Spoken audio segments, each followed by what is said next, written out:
oh shit meme. Lending Europe with 15 big chances, missed this season, 8 more than the second place, but people still talk top 4. Depends on him. How many gala games have you seen? I'm a bit confused by what he was talking about. No, he's trying to criticize Victor Osimhen. Scored a brace today, but anyways. Right. He scored a brace today anyway, so... he's just running down Osimhen, so he doesn't like Osimhen. He's just okay. The thing is, though, the problem when you mention a player's name is people become very subjective about it. Yeah. But it's about buying someone who is more clinical than Nico Jackson. So that's why sometimes it's easier to say, well, just go and buy someone that's more clinical. Who? Well, then when you ask who, you get into a subjective approach whether you like that person or not, as opposed to the principle of the conversation, which is you need someone with a better conversion rate, who's better performer in the big games, that scores more goals. And you just need to be objective about that fact, as opposed to maybe the different individuals people want. CB is here with us. What are you saying, CB? Yo, what's going on, man? I'm literally on holiday right now. I'm in Dubai. I've even slapped this on because I'm trying to get my owners out. And we need some Saudis, man. We need some sort of things going on, man. Just change things. If I'm being honest with you, look, Andrew's doing all of this and that. First and foremost, I'm MARESCA out. I've washed my hands with him. I don't care. Man, seen managers, real managers, Scolari, World Cup winner. You know what I'm saying? Tuchel, Champions League winner. Mourinho, Champions League winner. League titles. The standards of my club will never drop. From time he's already talking about, top 4. I don't see us getting top 4. Why are you on my club? He was brought with the job to get top 4. Scolari is worse. Scolari wasn't a good manager. He was a World Cup winner and he got sacked. You don't even know your history. He was a World Cup winner and he got sacked. I said he was a World Cup winner and he got sacked. He won an FA Cup. What's this guy want? He won an FA Cup. He won an FA Cup. Andrew, I'll let you jump in a minute. So I just want to hear what CB's got to say first. Scolari won an FA Cup. If MARESCA won an FA Cup, you guys would be saying we had a successful season. That's how I stand. Scolari didn't win an FA Cup. That was Gus. And we got knocked out in the semi-final. And we got knocked out in the Champions League semi-final. So this is what I'm saying. But these are the standards. Anyway, can I speak? No, because you're getting things wrong. No, because you're getting things wrong. This is what I'm saying. These guys, when someone comes with real standards, when guys come with real standards, maybe you should take the towel and look and read properly. Take the towel. Are you going to let me speak? Are you going to let me speak? No, because you're talking rubbish. Andrew, I'm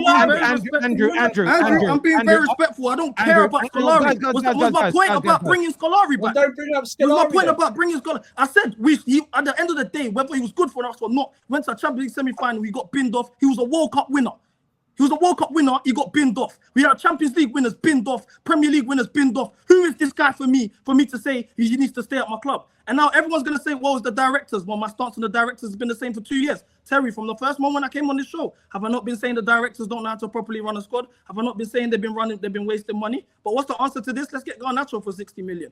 The truth is, for us to raise our standards and be back to where we belong as MCGA, make Chelsea great again, we need to clear out totally. I'm talking about the ownership's changing their model because they're not going if we're being realistic. Ownership needs to change the model. The directors, the board need to go. Win Stanley, Lawrence Stewart, Joe Shields, Neil Bath, them man need to go. The recruitment, the squad building is terrible. If you think about our summer window, which I want to remind people, when Stanley and them took over, they said it was a 4-window plan until we're able to compete for the title. This is the 5th window, by the way. And in this 5th window, in the 4th window, we signed Vega, who was a Chilwell replacement and has left the club before Chilwell. We've signed João Felix, who's linked to a move in 6 months. We've signed Tosin, who's been linked to a move within 6 months. We've signed KDH, who's linked to a move for 6 months. At the end of the day, we've got Neto and Sancho, who, in all honesty, haven't made the squad better. We're not a better squad. So now, that's that. This is the 5th window. They've exiled Chalobah. He wasn't even allowed to be in pre-season tour with us. He's now brought back as our centre-back option. We knew a year ago we needed a goalkeeper, a centre-back, legs in the midfield, a striker. That's a spine, by the way, after 1.5 billion spent. We knew that a year ago. Everyone wanted to put all the blame on Poch at the time. I don't care about Poch. Before everyone says, oh, Poch, I don't care about Poch. But everyone was saying it's all on the manager. The squad's good enough. It's all on the manager. It's all on the manager.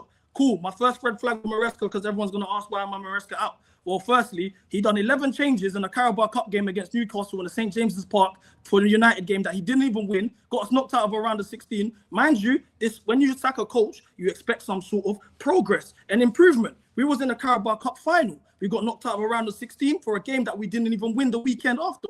That's my red flag number one. I look at the fact that you say you're so stubborn. You do 80-minute subs. Look, today we went one goal up. We lost the game. We went 1 goal up against Fulham. We lost the game. We went 1 goal up against Bournemouth. We drew the game. Last minute free kick due to individual brilliance. 1 goal up against Crystal Palace. Drew the game. So you've done now 5 out of your last 4 games. You've gone a goal up and you have not done anything to show any changes. It's the same things. The fact that Reece James is playing in centre midfield.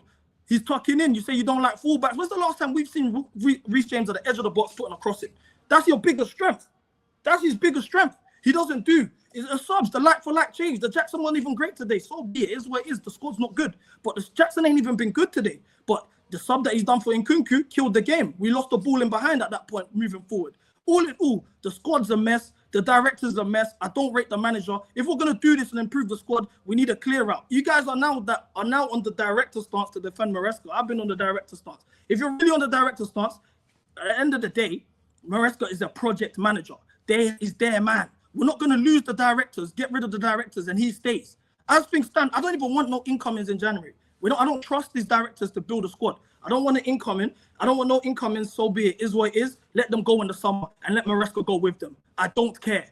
And now, if you want to talk about player performances, I wasn't watching Levi Colwill today. I was watching Aaron, Pierre, Mufasa. Because that performance, I don't know what that was. The guy, he can't defend. It's straight. He's getting out-muscled by everyone. They say he was a ball player and centre-back. It's done nothing. Robert Sanchez, useless. Mind you, when we needed a goalkeeper for years. Then they got rid of Kepa, sent him to Real Madrid.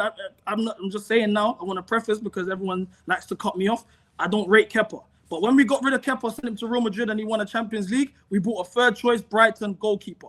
You know, the things that these lot have done in terms of squad building is criminal. So when you get Brighton third choice goalkeeper performances, don't complain because the majority of the fan base enabled it. I've been called negative, toxic, fake fan. Oh, you hate our club. You want us to lose. Oh, you enjoy it when we lose games. No, I've seen this enough times. Hamza, how many times on Spaces have you heard me for years now, 2 years now, talking about the directors, about the squad building, the Chelsea that I know. I would sit on Spaces in the middle of the night with Hamza reminiscing on the old days of football.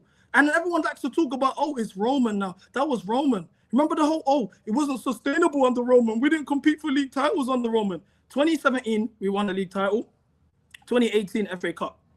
2019, Europa League. 2020, FA Cup final, we didn't win. We finished top 4 in that year, though. We didn't win.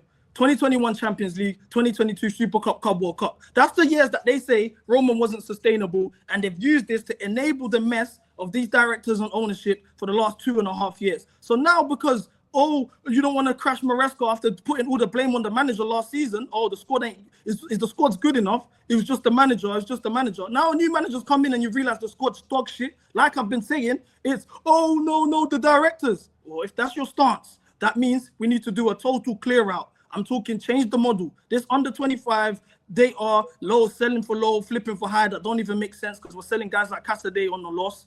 And the directors need to go. Joe Shields, you guys love Joe Shields because he brought us Cole Palmer.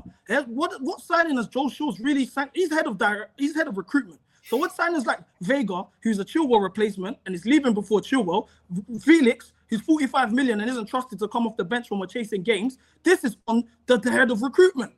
You can't do favourites in the board. Oh, Igbali, it's all Igbali, but we like Bowley. It's two cheeks of the same ass. It's like saying, oh, I like Lucifer, but I hate Satan. Then it's the same thing. Get them all gone. Simple. Listen, make Chelsea great again. I hear your passion in what you're saying there. There's got some of these super chats here. First one says, Maresca and management in job training. What a joke. Football is for everyone, including idiots. I agree, is what Blaze says. Shout out to Bournemouth, 9 goals against Newcastle and Forest, both top 6 teams. Yeah, Bournemouth are flying right now. Absolutely brilliant to see. Carl Palmer, he says, breathe out your nose challenge, impossible. The way he stunk out the place. I wish I was a mouth breather too. Stinky is what Twinny says here. Palmer should ask Ahmad how to perform at the Etihad, is what Ty says. Poch came 6th last season, and fans said he failed without context. Anything other than 5th and above end of the season is a failure when using that. Can I ask you guys a question? I know this might be a little bit premature. If you do end up coming 6th again or 7th or 8th, say that happens, do you think Clear Lake will axe him, or do you feel they'll stick with him? I think they'll stick with him because they have to. Like they're at this point now where it's like they've given him a 5-year contract, and there's how many more times are they have to? If everyone's saying we don't trust these sporting directors to make one decision, how many more times are you going to trust them to make the managerial decision, which is probably the most important decision out of all of them? So if you're going to do that, you're going to have to clear out everyone, I think, before we even get to MARESCA. If you want it to be a coordinated, proper, way of choosing a brand new manager. So I don't think he's in danger of getting sacked at all, personally. And that's where CB is 100% right. The sporting directors have to go. I don't know what they're doing in terms of that. The project you can do part of this project if you actually just stop looking at total data all the time. This is what it is. This is why the Garnacho thing doesn't make sense. They're looking at it. He doesn't even register a data thing. But I don't listen. If MARESCA comes 7th or 8th and he goes, so be it. That's the price you pay. Are you signing for homegrown number or something? Every club uses number. Every club uses data. So why would we not use data? No. It's the over-reliance. I don't know what they're. But every club uses data to make informed decisions. I just don't see that what they come out. They come out. We're in what's the date now? 24th of January. We come out. There's nothing. We come out the Wolves game. We're talking that we need players. We need midfield strength. We need a striker. We need another defender. We need a goalkeeper. But nothing's being done at all. If my club came out and said we're signing players based on eye test, I'd No. I'm not saying get rid of it. I just don't know what they're looking at. How they make these decisions. You know what I mean? Like they come up. Why are we linked to Garnacho? What? Oh, data? I agree. I don't. You know what I mean? That's what I'm saying. That's what I'm saying. Andrew, I get the thought of why they're trying to sign Garnacho. I just think it's the wrong person to sign. They want more goals from the wing, and Garnacho shoots a lot. The data shows that. Correct thing to do if you want more goals, get a guy who shoots more. However, Garnacho's not the right person in terms of actually scoring goals. Do you know what I mean? So it's what they're trying to find is correct. It's the answers they're coming up with at the end where you kind of go, how do you want a goal scoring winger? And your answer is Garnacho. That's where it's like the quality of the player. The quality of the player. So I test, let's say, for example, quality of players. There's some players in the past who, if you looked at this data, you'd be thinking, what a shit player he is. But the quality they had is they're just world class. So data doesn't tell you whether the player is world class or not. So that's what you have to look at. Well, it absolutely does. Well, if a player is world class, they will have elite stats in it. So why are you signing all these players then? I guarantee you, if you go and look at Kevin De Bruyne's numbers in his absolute pomp, he was in the top 5% of every creative stat or most creative stats. Why? Because he's an elite creator. Numbers are only there to quantify what you see. That's all they're there for. Yeah, I always agree with that element of statistics. Obviously, you always need context with them, but as a general rule, if someone sits there, I mean, you remember the CB, me and you banter in Don when he spoke about Madueke being like the best one-on-one sort of attack and dribbler. There are some stats where it was like in terms of his ability to get past the man was good, but this is where then you need to look at more than that. It was but how many crosses and successful crosses or successful shots or accurate shots come after he beats a man? Because for me, if you can dribble past someone, but there's very rarely something on the end of it. What did he do? Terry, what did he do at the end of the game? He went past Vardio. I don't know what that was. Nick here super chatted actually, sorry, and he said that Madueke is a big tech dribble merchant, dribbles, turns back, loses the ball, crosses to an opponent, and no goal threat. 6 goals and 4 against Wolves. Fraud. I mean, do Chelsea fans agree with that? There's a graph that shows like all like the top dribblers in Europe, and it literally has like Madueke as a. They've got them labeled as zones to make it easier to understand. Yeah. And Madueke is in a zone that is dribbling for dribbling's sake. Which basically means he dribbles. The dribbles he completes every game. He's like one of the highest in like Europe. But the shot creating actions that lead after that, puts him right near the bottom of the graph, so he just ends up dribbling for no reason. No, I agree, and like, I think that's why the possession loss stat is an interesting one. And what's really funny is it's normally always the eye test merchants that use possession loss stats to prove someone's a bad player.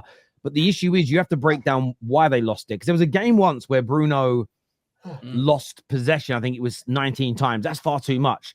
It was a game against Leeds. 3 of those times were his goals, because when you score a goal, statistically speaking, you lose possession for your team because the other team gets the ball back. As an example, you've always got to look at what and why, because even like passing stats, like some players, he's got 98% pass completion, yes, but he didn't try once to break a line with a pass, and they're all really short, and most of these passes are in not in dangerous areas, not in areas that can cause goals. You've got to look at both of these things. But if somebody's a world-class striker, when you look at their shooting accuracy, their conversion rates, their performance against XG, which people use now, the world-class attackers are always in that high percentile and always have. If you go back and run the numbers, go and check R9's numbers. If you went back and rewatch those games, if you go back and check Henry's numbers, they're right up there. So let's say, for example, Zidane and KDB, you saw the assist. KDB's got lower assists than Zidane, but there's no way KDB touches Zidane.